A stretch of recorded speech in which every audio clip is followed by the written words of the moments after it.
13 अप्रैल 1919 का वो काला दिन हम भारतीयों के लिए वो इतना घनघोर साबित था कि उस 10 मिनट की फायरिंग में मासूम बच्चे, बूढ़ी औरतें, औरत, मर्द की लाशों के ढेर लग गए थे। खून था वो हवा में जम गया था। 10 मिनट तक अंधाधुंध फायरिंग जो लगातार चलती रही और किसी को नहीं छोड़ा गया। लोग दीवार में चढ़े, दीवारों से मारा गया। लोग जान बचाने के लिए कुएं में कूदे, किसी को बाहर निकलने तक का मौका नहीं दिया गया थे। जनरल ओडायर के कहने में एक आदेश पर इतनी गोलियों की बौछार की थी, खून की होली खेली थी। जी हाँ, हम बात कर रहे हैं जलियांवाले बाग का जो कांड हुआ था। जी हाँ, हम इसके बारे में पूरी जानकारी बताएंगे। आप हमारे चैनल को सब्सक्राइब कर लीजिएगा और प्लीज़ पूरा वीडियो देख लीजिएगा। ये बात है प्रथम युद्ध की, जब ब्रिटिश शासन का भारत गुलाम था। जब भारतीयों ने 13 लाख लोगों ने उस युद्ध में भाग लिया था।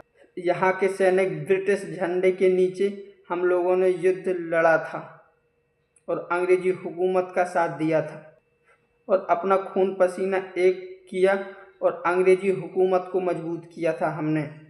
दरअसल इस युद्ध में 43,000 जवान शहीद हुए थे। तो हम देशवासियों को ऐसा लगा था कि चलो कम से कम यहाँ पास से आज़ादी तो मिलेगी और जो अंग्रेज उन पर इतना जुल्म ढा रहे हैं, हम भारत को उससे आज़ादी तो मिलेगी, क्योंकि इतनी बेरहमी के साथ जुल्म कर रहे थे कि उससे निकल पाना बहुत मुश्किल था। तो यहाँ पास एक उम्मीद जगी थी और उन नीतियों में हम धीरे धीरे सुधार लाएंगे। लेकिन ये भारतीयों की उम्मीद धरी रह गई और उल्टा ब्रिटिश सरकार ने नए कानून और बना दिए थे और अपनी सेना को और अच्छी मजबूती के साथ बना लिया था, जिससे लोगों का जो गुस्सा था वो और बढ़ने लगा।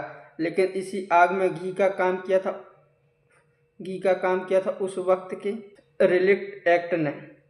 ब्रिटिश सरकार ने और कानून बना दिए थे नए, ठीक है, और लोगों का जो सब्र था उसको तोड़ दिया। उस समय के ब्रिटिश जज सीडी एक्ट ने, एलेक्ट एक्ट ने नामक कानून ने 1918 को इसको तैयार किया था और 1919 में इसको लागू भी कर दिया था।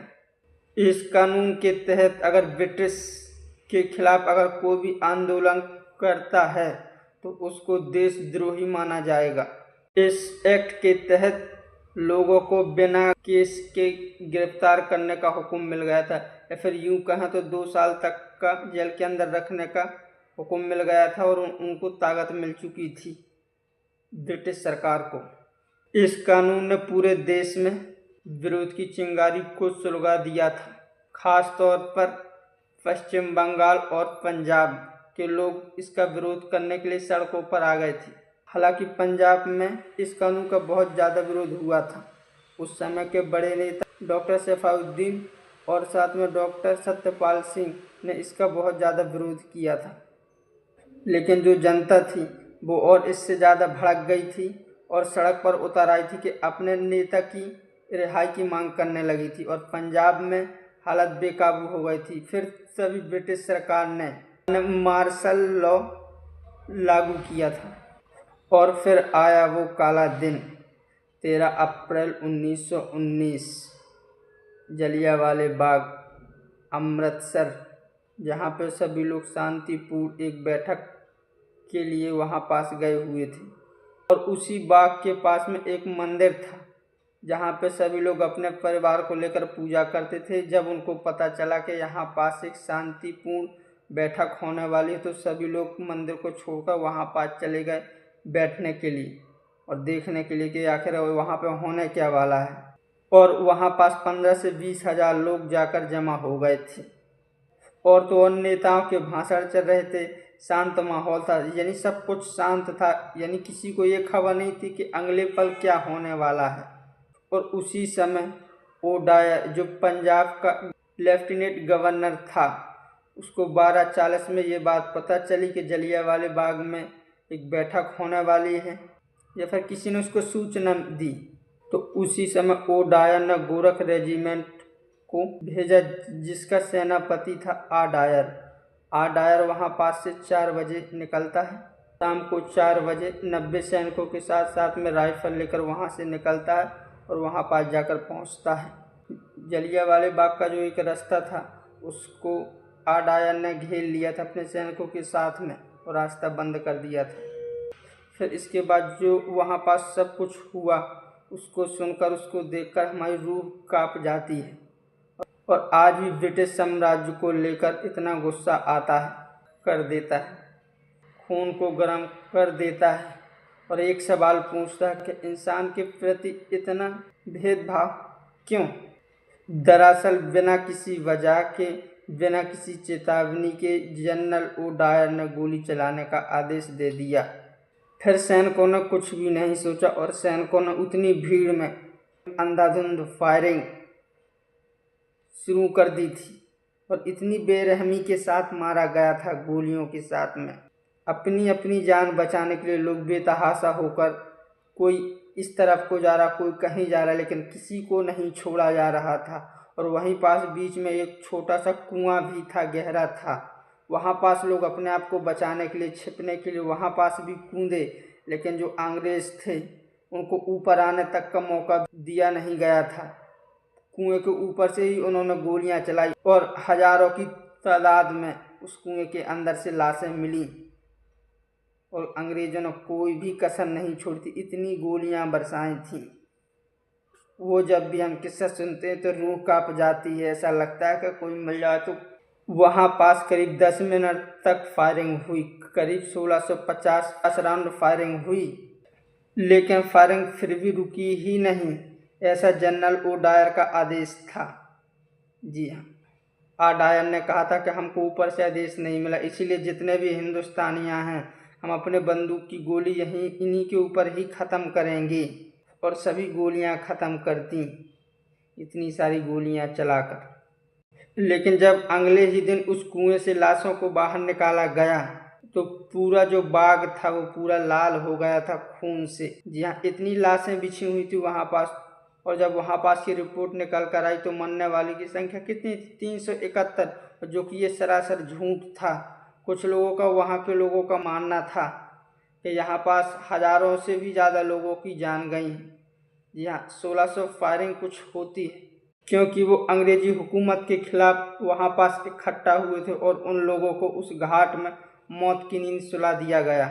उन हजार संख्या में थीं बूढ़ी औरतें, 8 साल का बच्चा, 4 साल का बच्चा, 6 महीने का बच्चा, 10 साल का बच्चा, महिलाएं थीं, जो गर्भवती महिलाएं थीं, उन सब को नहीं छोड़ा गया। इन सब के भविष्य को, इन सब के जीवन को अंग्रेजी हुकूमत ने ख़त्म कर दिया था।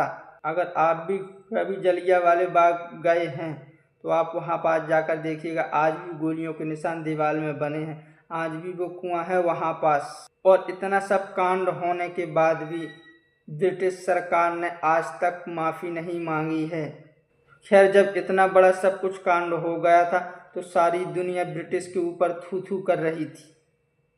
फिर इस केस की जांच करने के लिए अंग्रेजों ने एक हंटर कमीशन जांच बैठाई, जो कि साल 1919 में बनाया गया था।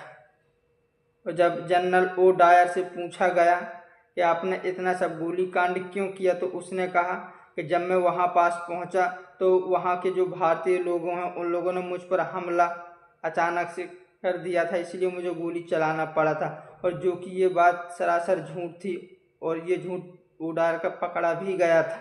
और इतनी सब इंक्वायरी करने के बाद भी जनरल ओडायर को बेकसूर घोषित हो गया, सरकार ने घोषित कर दिया था।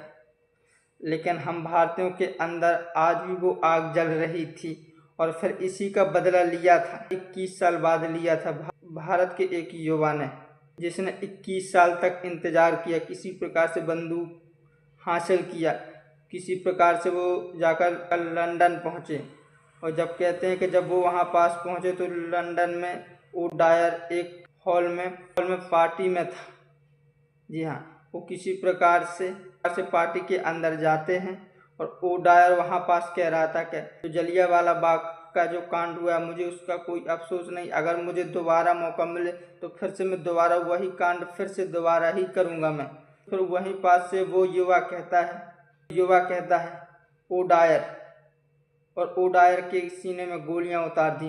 और उस युवा का नाम था सरदार उधम सिंह, और मैंने भी इनके बारे में पूरी की पूरी एक वीडियो बनाई है, आप मेरे चैनल में जाइए और सर्च करिए, आपको वीडियो मिल जाएगी। और इन्होंने फिर बदला लिया था हम भारतीयों का। 21 साल बाद जो जलियांवाला बाग का कांड हुआ था, वो डायर को मौत की नींद सुला दी थी।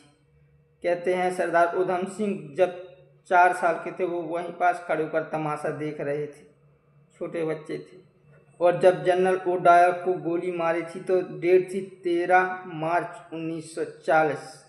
ठीक 21 साल बाद हम भारतीयों का जलियांवाले बाग का जो कांड हुआ था, उसका बदला लिया सरदार उधम सिंह ने। अगर जानकारी आपको अच्छी लगी तो हमारे चैनल को सब्सक्राइब कर लीजिएगा, वीडियो को शेयर लाइक जरूर कर दीजिए।